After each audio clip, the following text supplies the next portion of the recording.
어느 나라 왕궁에 한 왕자가 살고 있었습니다. 그 왕자는 모든 게 부족함이 없는 왕궁에서 행복하게 살았지만 왕궁 밖에 있는 사람들이 어떻게 살고 있는지는 알지 못했습니다. 사람들은 그 왕자를 가리켜서 행복한 왕자라고 불렀습니다. 왕자는 죽은 후에 동상이 되어 도시의 높은 곳에 세워졌는데 그때 비로소 비참하게 살아가는 세상 사람들의 모습을 보게 되었습니다. 어느 늦은 가을밤 이집트를 향해 날아가던 제비 한 마리가 이 행복한 왕자의 동상 아래에서 쉬게 됐습니다. 다른 제비들은 일찌감치 이집트로 떠나갔지만 이 제비는 갈 데를 너무 사랑하다가 뒤늦게 가는 길이었습니다. 그런데 막 잠을 자려고 하는 제비의 몸에 물방울이 뚝 하고 떨어졌습니다. 비가 내리는가 보다 라고 생각하고 눈을 떠봤더니 그 물방울은 빗방울이 아니라 왕자의 눈물이었습니다. 제비는 왕자에게 물었습니다. 왜 울고 계십니까? 왕자는 대답했습니다. 내가 왕궁에 살 때는 몰랐는데 여기서 세상을 바라보니까 불쌍한 사람들이 너무 많아서 울지 않을 수가 없다고 대답을 했습니다. 그러면서 왕자는 제비에게 한 가지 부탁을 했습니다. 자신이 들고 있는 이 칼자루에 루비가 박혀 있는데 이 루비를 뽑아서 병든 아들이 있는 재봉사에게 갖다 주라는 부탁이었습니다. 차마 왕자의 부탁을 거절할 수가 없었던 제비는 왕자의 손에 들려있는 칼자루에서 루비를 뽑아내 가난한 재봉사에게 전해주었습니다. 왕자는 다시 제비에게 부탁합니다. 자신의 두 눈에 박혀있는 사파이어를 빼내서 하나는 가난한 청년 작가에게 갖다 주고 다른 하나는 울고 있는 성냥팔이 소녀에게 갖다 주라고 부탁을 했습니다. 제비가 왕자의 부탁을 다 들어주고 돌아오자 왕자는 이제 그만 이집트로 떠나라고 말했습니다. 그러나 제비는 앞을 볼 수 없게 된 왕자를 두고 떠날 수가 없었습니다. 그래서 하루 종일 왕자 곁을 지키면서 자신이 보고 전해 들은 이야기를 왕자에게 말해 주었습니다. 왕자는 마지막으로 제비에게 부탁을 합니다. 내 몸을 덮고 있는 순금을 모두 벗겨내서 가난한 사람들에게 나누어 주라고. 제비는 왕자의 몸에서 벗겨낸 순금을 가난한 사람들에게 다 나누어 주었습니다. 어느덧 서리가 내리고 있었지만 제비는 왕자 곁을 계속 지켰고 결국 왕자의 동상 아래에서 얼어 죽고 말았습니다. 자신의 모든 것을 다 준 왕자는 이제는 고철덩어리로 변하고 말았는데 사람들은 그런 왕자의 동상이 흉측하다면서 철거해버린 뒤에 용광로에 던져버렸습니다. 그런데 신기하게도 왕자의 심장만은 녹지 않았습니다. 사람들은 그 왕자의 심장을 거두어다가 죽은 제비와 함께 쓰레기장에 갖다 버렸습니다. 어느 날 하나님께서 천사에게 말했습니다. 세상에서 가장 귀한 것 2가지를 가져오너라. 천사는 세상으로 내려와서 가장 귀한 것을 찾다가 쓰레기장에 갖다 버린 행복한 왕자의 심장 그리고 죽은 제비를 하나님께 가져다 드렸습니다. 하나님은 천사에게 잘했다고 칭찬하신 다음에 제비에게는 천국에서 영원토록 노래를 부르라고 명령을 하셨고 왕자에게는 황금도시에서 영원히 찬양하라고 말씀하셨습니다. 19세기 말 영국의 극작가이자 시인으로 활동했던 오스카 와일드가 쓴 단편 행복한 왕자 The Happy Prince 이야기입니다.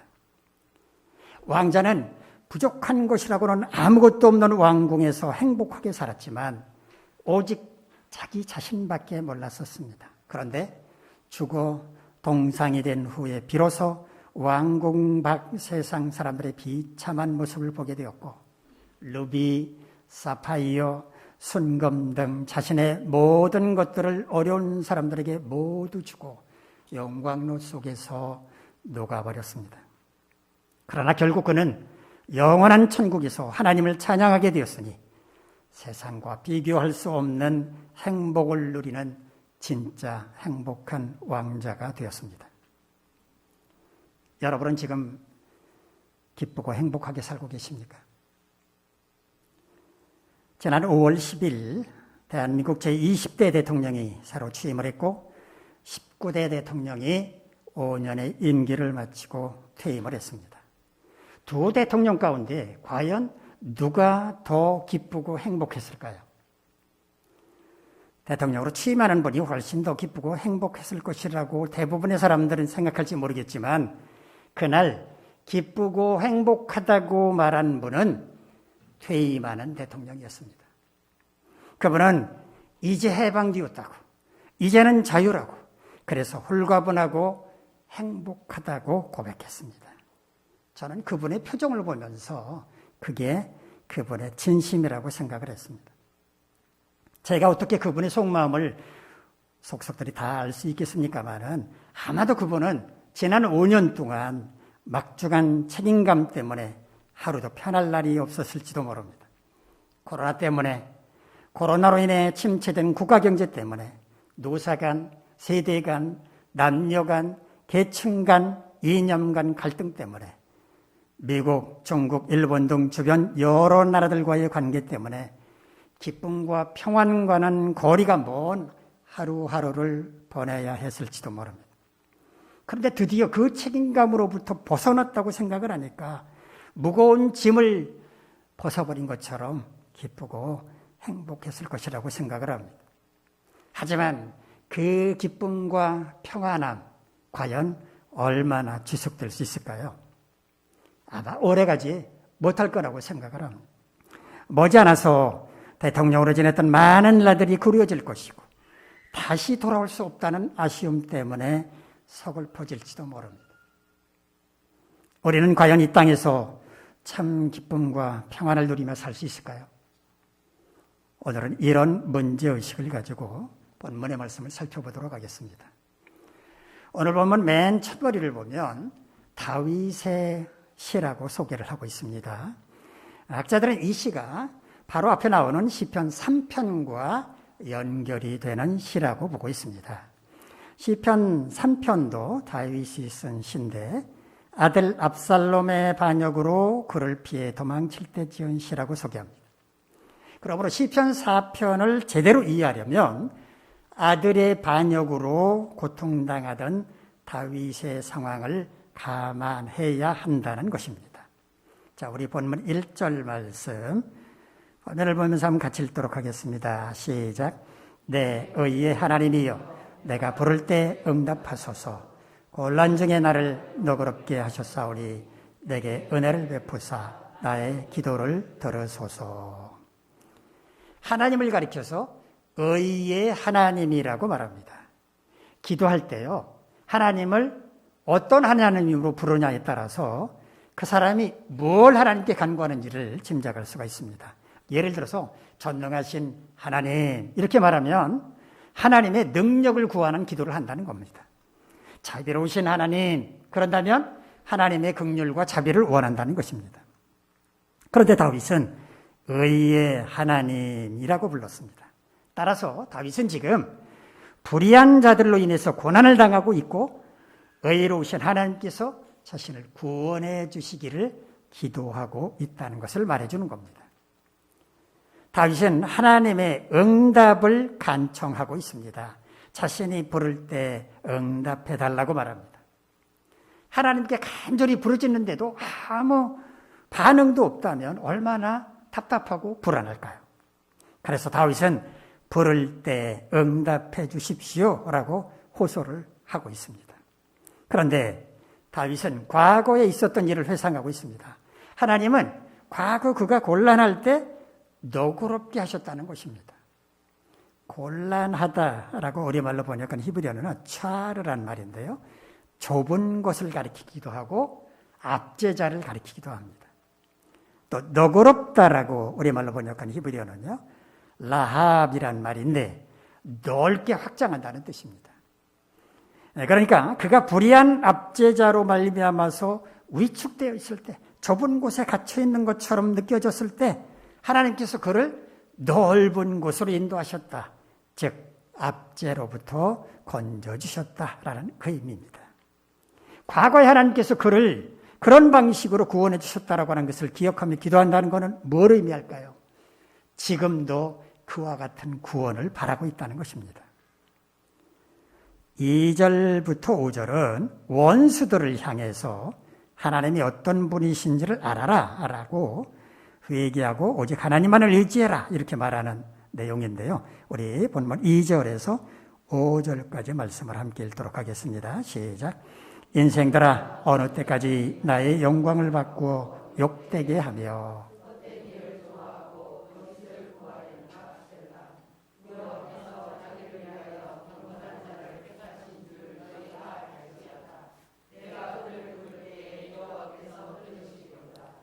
너희는 떨며 범죄하지 말지어다.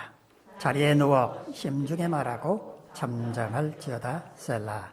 의의 제사를 드리고 여호와를 의지할지어다. 인생들아라고 말하는데 인생들 히브리어 원어로 보면은요 베네이 이시란 말인데 사람의 아들들이라는 의미입니다. 자, 여기서 사람의 아들들 인생들은 자신을 반역한 압살롬을 따르는 자들을 가리킬 것입니다. 그들은 다윗의 영광을 욕되게 할 뿐만 아니라 헛된 일을 좋아하고 거짓을 추구한다고 말합니다.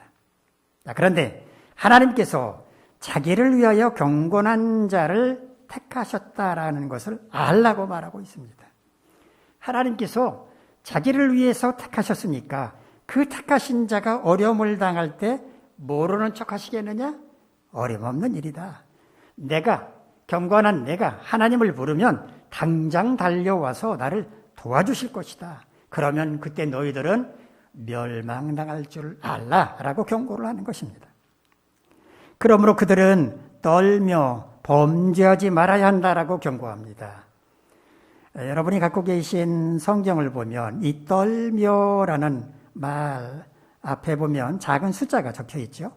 그리고 성경 맨 아래쪽으로 가보면 그 숫자에 풀이를 하고 있죠. 분네오라고 풀이하고 있는 것을 보실 수 있을 겁니다. 여기 떤다라는 말로 번역한 히브리어 라까즈라고 하는 말은 흔들리다, 진동한다, 떤다 그런 의미가 분명히 있습니다. 그런데 그 의미만 있는 게 아니라 불끈 화를 낸다는 의미도 있습니다. 그러니까 너희는 떨며 범죄하지 말라. 이 말은 두려운 마음으로 범죄하지 말라는 뜻으로 해석할 수도 있고 분노함으로 범죄하지 말라는 뜻으로 해석할 수도 있다는 의미입니다. 자리에 누워 심중에 말하고 잠잠하라. 이 말은 죄를 짓는 대신에 잠잠히 회개하라 그런 뜻입니다. 5절에서 의의 제사를 드리고 여호와를 의지하라 라고 하는 말은 회개하고 자기 자신을 하나님께 의의 제물로 드려라. 오직 하나님만 의지해라 그 말입니다. 그럴 때 하나님의 은혜를 받을 수 있다는 것입니다. 6절로 8절에서는 이렇게 하나님을 신뢰하고 의지할 때 어떤 은혜를 누릴 것인지를 말하고 있는데요. 우리 6절로 8절까지 말씀 같이 읽겠습니다. 시작. 여러 사람의 말이 우리에게 선을 보일 자 누구뇨 하오니 여호와여 주의 얼굴을 들어 우리에게 비추소서. 주께서 내 마음에 두신 기쁨은 그들의 곡식과 새 포도주가 풍성할 때보다 더하니이다. 내가 평안히 눕고 자기도 하리니 나를 안전히 살게 하시는 이는 오직 여호와이시니이다. 선본다라는 우리말이 있는데 선본다. 인물의 좋고 나쁨, 마땅함과 마땅하지 않음을 알아보기 위해서 만나서 살펴본다. 이 선본다라는 말인데 오늘 본문에 나오는 선을 보인다, 이 말은 그런 의미가 아닙니다. 말 그대로 악함을 보이는 게 아니라 선함을 나타내 보인다라는 그런 뜻입니다. 사람들이 우리를 보고 누가 선함을 보여줄 거냐라고 말하고 있으므로 하나님께서 친히 선함을 보여주십시오라고 간구하는 겁니다. 자, 그렇다면 하나님께서 보여주실 선함이란 무엇인가? 7절, 8절 말씀을 보면 하나님께서 마음에 두신 기쁨, 그리고 평안히 잠자고 안전하게 살게 하시는 것이라고 말합니다.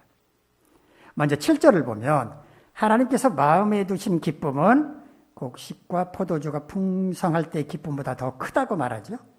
하나님께서 우리 마음에 부어주시는 기쁨은 물질적인 풍요로움으로 인한 기쁨보다는 크다는 겁니다. 비교할 수가 없다는 겁니다.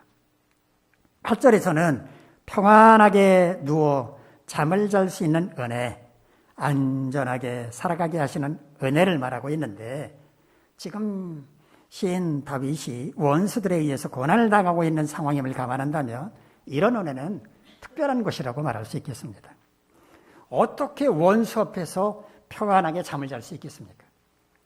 이것은 다윗이 시편 23편 5절에서 고백한 것처럼 원수의 목전에서 상을 베풀어 주시는, 상을 차려주시는 것과 같은 맥락으로 이해할 수 있을 것입니다. 아무리 원수들이 살기등등한 자세로 자신을 에워싸고 생명과 안전을 위협한다고 할지라도 하나님께서 자신에게 은혜를 베풀어 주신다면 자신은 평안하게 누워 잠을 잘 수 있다는 것입니다. 폭풍 가운데서도 단잠을 잘 수 있다는 겁니다. 평안함과 안전함은 하나님이 주시는 은혜의 선물이라고 하는 것을 알 수가 있습니다. 오늘 본문의 핵심 메시지는 이겁니다. 원수들에 의해서 고난을 당하고 있던 다윗은 하나님께서 의롭게 살아가는 자기 편이시라고 하는 것을 깨닫고 간절한 마음으로 하나님께 기도를 했는데, 하나님은 그의 마음에 세상이 주는 기쁨과 비교할 수 없는 큰 기쁨을 허락하여 주셨을 뿐만 아니라 평안하게 누워 잠을 잘 수 있는 은혜, 안전하게 살아갈 수 있는 은혜도 주셨다고 고백하고 있는 것입니다. 하나님은 오늘 본문을 통해서 우리가 어떻게 참 기쁨과 평안을 누리며 살아갈 수 있을 것인지 그 비결을 말씀해 주셨습니다. 이 시간에는 그 비결을 다시 한번 되짚어 보도록 하겠습니다. 첫 번째, 우리가 참 기쁨과 평안을 누리려면 어떻게 해야 하는가? 하나님을 신뢰하는 마음으로 간절하게 기도해야 한다는 것입니다. 참 기쁨과 평안을 가로막는 게 뭡니까? 근심, 두려움, 불안, 분노, 억울함, 이런 부정적인 감정들일 것입니다. 이런 부정적인 감정들은 마치 독버섯과도 같이 순식간에 우리의 마음을 사로잡아 버립니다. 이런 부정적인 감정이 우리의 마음을 사로잡게 되면 우리는 늪에 빠진 것처럼 거기로부터 헤어나오기가 무척 어려워집니다. 이런 부정적인 감정들을 버려야 한다고 생각을 하면서도 실제로는 거기에 매여서 비관적인 예상만 하게 되고 결국은 절망감에 사로잡혀서 모든 것을 포기하고 맙니다. 우리 마음속에서 이런 부정적인 감정들이 싹틀 때 이거를 자기 스스로 해결해 보겠다면서 덤벼드는 것은 어리석기 짝이 없는 짓입니다. 그리스 신화에 나오는 영웅 헤라클레스. 헤라클레스가 길을 가고 있는데 길 가운데 조그만 사과가 놓여 있었습니다. 이 하찮은 사과가 자기 가는 길을 가로막는다고 생각한 헤라클레스, 기분이 상해서 발로 사과를 뻥 차버렸습니다. 그랬더니 사과가 날아가질 않고 얼마 가지 않는데 사과가 갑절로 커져 버렸습니다. 화가 난 헤라클레스가 이번에는 방망이로 사과를 내려쳤습니다. 그랬더니 사과가 다시 갑절로 커졌습니다. 계속해서 때리면 때릴수록 사과는 점점 배로 불어나서 나중에는 정말 길을 가로막아버리고 말았습니다. 이솝 우화에 나오는 분노의 사과 이야기입니다. 아이러니컬하게도 우리 속의 부정적인 감정들은 우리가 집착하면 집착할수록 점점 더 커져서 우리를 옥죄기 때문에 할 수 있는 대로 우리는 이런 것들로부터 멀리하는 게 좋은데 그게 말처럼 쉽지 않다는 게 문제입니다. 그렇다면 우리는 이런 부정적인 감정들, 분노, 억울함 이런 것들을 어떻게 해결해야 할까요? 베드로전서 5장 7절은 우리에게 이렇게 권면하고 있습니다. 너희 염려를 다 주께 맡기라. 이는 그가 너희를 돌보심이라. 우리말로 맡긴다라고 번역한 헬라어는요, 에피립토라는 말입니다. 이 말은요, 위로 던져버리다, 벗어 던진다 이런 뜻입니다. 헬라어 원문을 그대로 우리말로 옮겨보면 이런 뜻입니다. 여러분의 모든 염려를 그분에게로 던져버리십시오. 왜냐하면 그럴 때 그분이 그 일에 관여하시기 때문입니다. 우리가 부정적인 감정들을 스스로 해결해 보겠다면서 붙잡고 있는 한 그것은 단지 우리 자신의 문제일 뿐이지만 그것을 주님께로 던져버리게 되면 그때부터 그것은 주님이 해결하실 문제가 된다는 것입니다. 제발 제 문제를 해결해 주십시오 라고 기도하면서도 여전히 그 문제를 꼭 붙잡고 있다면 얼마나 어리석은 짓입니까? 주님이 알아서 해결해 주십시오 라고 주님께로 던져버리면 더 이상 그것 때문에 고민하지 않아도 되는 겁니다. 이때 우리에게 필요한 것은 주님을 향한 굳건한 신뢰, 주님이 내 기도에 응답해 주실 것이라고 하는 확고한 믿음입니다. 실컷 기도하고 나서 하나님이 정말 내 기도에 응답해 주실까? 의심하는 사람처럼 미련한 사람이 또 어디 있겠습니까? 시편 91편 15절을 보면 하나님은 이렇게 말씀하십니다. 그가 내게 간구하리니 내가 그에게 응답하리라. 그들이 환난 당할 때 내가 그와 함께하여 그를 건지고 영화롭게 하리라. 예레미야 33장 3절에서는 이렇게 말씀하십니다. 너는 내게 부르짖으라. 내가 내게 응답하겠고 네가 알지 못하는 크고 은밀한 일을 네게 보이리라. 하나님께서 내 편이 되셔서 내 형편과 처지를 살펴보시며 간절히 부르짖으면 응답해 주신다라고 하는 것을 확신하고 기도할 때 우리는 참 기쁨과 평안함을 누릴 수 있다는 것입니다. 둘째, 참 기쁨과 평안을 누리려면 의의 제사를 드려야 합니다. 의의 제사란 의로움으로 드리는 제사를 가리킵니다. 우리말로 제사라고 번역한 히브리어는요, 제바흐란 말인데 짐승을 제물로 잡아서 바치는 제사를 가리킵니다. 자, 제사 드릴 때 왜 짐승을 제물로 바치는지 아십니까? 하나님께서 고기를 좋아하시기 때문에. 죄의 삭은 사망입니다. 그러니까 죄인은 죽어야 마땅합니다. 그런데 하나님은 죽어야 할 인간을 대신해서 짐승을 잡아서 그 피를 바치는 제사를 드리도록 명령하셨습니다. 죄를 지은 자신이 죽음으로 죄값을 치러야 마땅하지만 자기 대신에 짐승을 죽여서 그 피를 바침으로써 죄를 용서받을 수 있도록 허락을 하셨다는 말입니다. 히브리서 9장 22절을 보면 이런 말씀이 있습니다. 율법을 따라 거의 모든 물건이 피로써 정결하게 되나니 피 흘림이 없은즉 사함이 없느니라. 자, 이와 같이 속죄 제사는 피 흘림이 있어야만 하는데 예수님께서 우리의 죄를 대신해서 스스로 희생제물이 되셔서 십자가에 달려 피를 흘리심으로써 죄를 속하셨기 때문에 이제는 더 이상 피 흘림의 제사는 필요가 없고 요엘 선지자가 말한 것처럼 우리의 마음을 찢고 하나님께로 돌아오는 회개가 필요할 뿐입니다. 자기 속에 있는 더럽고 추한 죄악들을 남김없이 고백하고 그것들을 깨끗하게 씻어야 한다는 말입니다.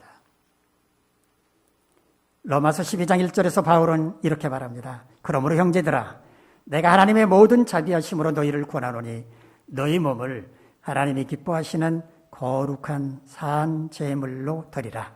이는 너희가 드릴 영적 예배니라.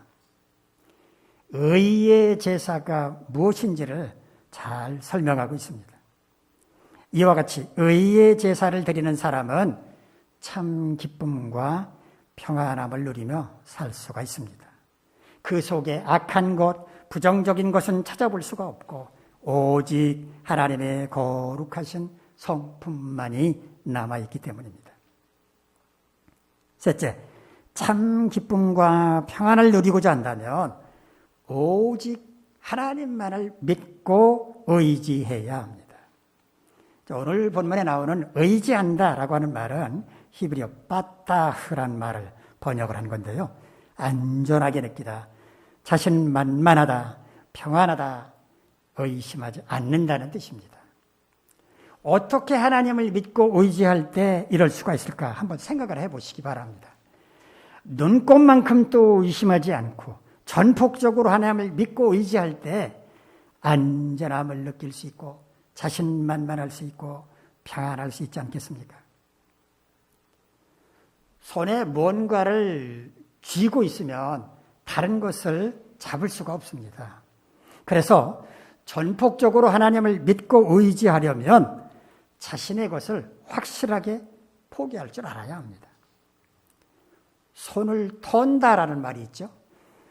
손에 묻은 먼지나 흙을 털기 위해서 양손으로 마주치며 이렇게 흔들어대는 것을 손을 턴다라고 말하지만, 손을 턴다라는 말에는 어떤 일에서 물러난다 이런 뜻도 있고요. 또 하던 일을 완전히 그만둔다라는 뜻으로도 쓰입니다. 전폭적으로 하나님을 믿고 의지하려면 우리의 손을 털어야 합니다. 찬송가 280장의 가사처럼 전부여 의지없어서 손 들고 옵니다 라고 고백할 수 있어야 한다는 것입니다. 우리가 손을 털고 손을 드는 순간 하나님께서 일하시게 되고 하나님께서 우리 삶에 개입하셔서 역사하시는 순간 우리 삶의 모든 부정적인 것들은 사라져버리고 참 기쁨과 평안함만이 남게 될 것이기 때문입니다. 사랑하는 성도 여러분, 여러분은 지금 참 기쁨과 평안을 누리며 살고 계십니까? 만약 그렇지 못하다면 그 이유는 뭐라고 생각을 하십니까? 혹시 삶의 주인이 주님이 아니라 여러분 자신은 아닙니까? 우리는 어떻게 참 기쁨과 평안을 누리며 살 수 있을까요? 첫째는 하나님을 신뢰하는 마음으로 간절하게 기도해야 합니다. 하나님은 의롭고 경건하고 선하고 성도답게 살려고 몸부림치는 나와 함께 하시고 언제나 내 편이 되어주신다는 것을 깨닫고 그 하나님께서 지금도 나를 지켜보고 계시고 내 간구에 귀를 기울여서 응답해 주신다는 것을 확신하고 모든 것을 하나님께 맡기는 기도를 해야 합니다. 둘째, 의의 제사를 드려야 합니다. 자기 안에 있는 추하고 더러운 죄악들을 숨김없이 남김없이 낱낱이 고백하고 회개함으로써 정결한 마음으로 자신의 삶을 거룩한 산 제물로 삼아서 하나님이 기뻐하시는 영적인 예배를 드려야 합니다.